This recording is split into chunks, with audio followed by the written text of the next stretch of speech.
नमस्कार. आज माझ्या आईने बनवल्या कोबीची भाजी. आणि हो, तुम्हाला चॅलेंज म्हणून सांगतो, आईने जशी भाजी बनवली तशी जर तुम्ही भाजी बनवला तर तुमचे मुलं बोटं चाटत खाशील आणि रोज रोज मागतील बनव करून. हे माझ्या आईचं चॅलेंज आहे, माझं नाही, मी फक्त ट्रान्सलेटर आहे इथे.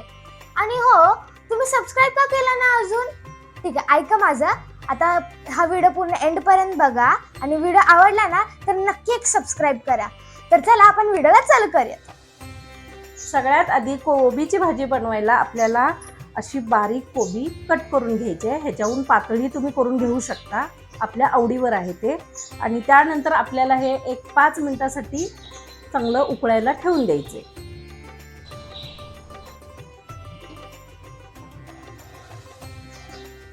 भाजी का उकडून घ्यायची सांगू का?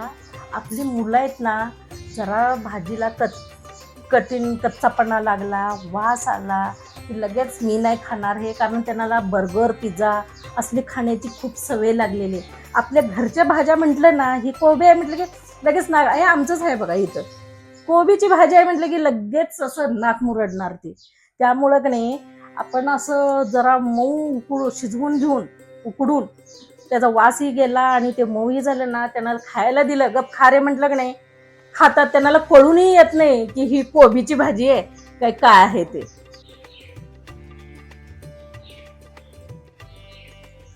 कोबी उकडायला 5 मिनिटं लागणार आहेत आणि तेवढ्याच वेळात आपला मसाला पण तयार होणार आहे भाजून. आणि सर्वात आधी हो, मसाला काय काय लागते ना ते आपण बघून घेऊया. हिरवी डबू मिरची, पिवळी डबू मिरची, लाल डबू मिरची, ह्या 2 असेल तर घालायचं. माझ्याजवळ आहे म्हणून घातले, घालायलाच पाहिजे असं नाही आहे. 1 हिरवी असली तरी चालते. कस्तुरी मेथी, पुदिना, 7-8 कढीपत्त्याची पाने, 2 मिरच्या मधून चिरलेल्या, 1 टोमॅटो, 2 कांदे, 1 चमचा लाल तिखट, 1 चमचा जिरे, 1 चमचा मोहरी, 1 चमचा धनेपूड, 1 चमचा मीठ, 1 चमचा लसूण आलं पेस्ट आणि 1 चमचा साखर. साखर का टाकायची माहिती आहे का? आपण हे जे सगळे मसाले टाकतो ना, त्याच्या टेस्टला साखरमुळं एक वेगळाच बॅलन्स येतो. तर सगळ्यात आधी आपल्याला टोमॅटो आणि ही पुदिन्याची पानं ह्याची मिक्सरला अगदी बारीक पेस्ट करून घ्यायची.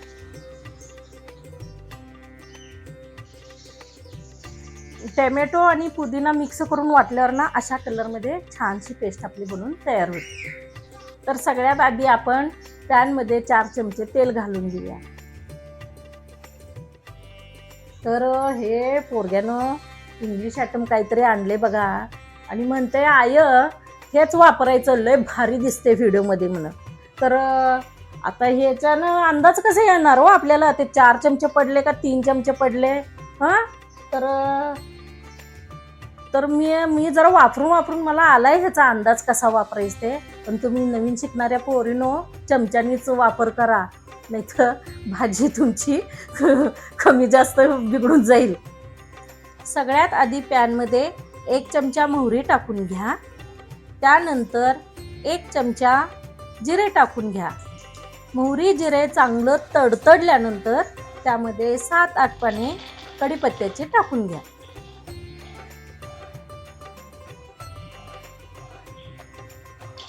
आत्ता आपण याच्यामध्ये 2 मिरच्या टाकून घ्यायचे. मी ह्या मिरच्या मधून चिरून त्याचे 2 भाग करून घेतलेले आहेत. आत्ता यामध्ये आपल्याला कांदा टाकून घ्यायचे. मी ह्यामध्ये 2 कांदे वापरलेले आहेत आणि दोन्ही कांदे बारीक, पातळ आणि लांब असे चिरून घेतलेले.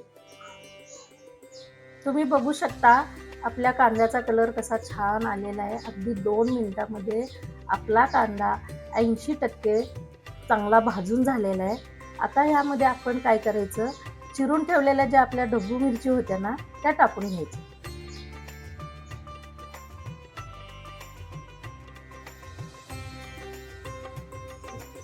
आता आपण याच्यामध्ये 1 चमचा आलं आणि लसणाची पेस्ट टाकून घेऊया.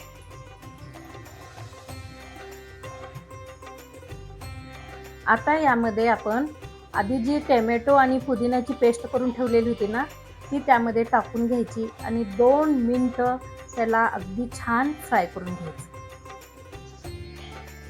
2 मिनिटं झालेले आहेत। आता आपण याच्यामध्ये 1 चमचा धनेपूड टाकून घेऊया। त्यानंतर आपण त्यामध्ये अर्धा चमचा लाल तिखट टाकून घेऊया।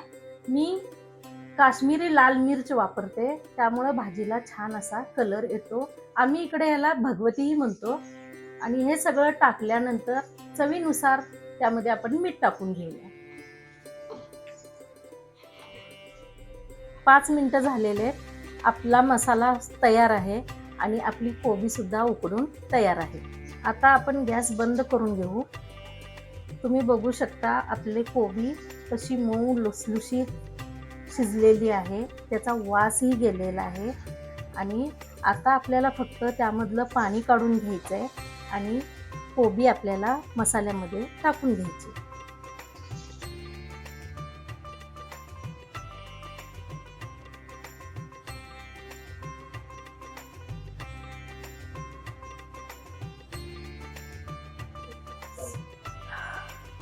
मस्त वास यायला लागलाय। माझी मुलं नुसता हे ओळखून दाखवावी की ही कोबीचीच भाजी आहे म्हणून। एवढं छान आणि ते कोबीची भाजी असल्यासारखं दिसत पण नाहीये।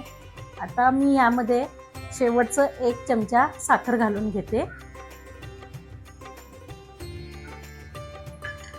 त्यानंतर मी यामध्ये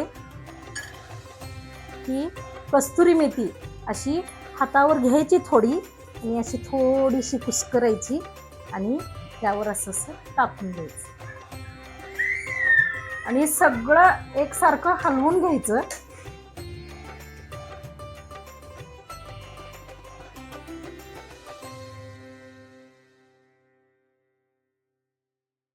आता सगळं चांगलं मिक्स झालेलं आहे आणि ह्याला 2 मिनिटासाठी झाकून शिजायला ठेवून द्यायचं।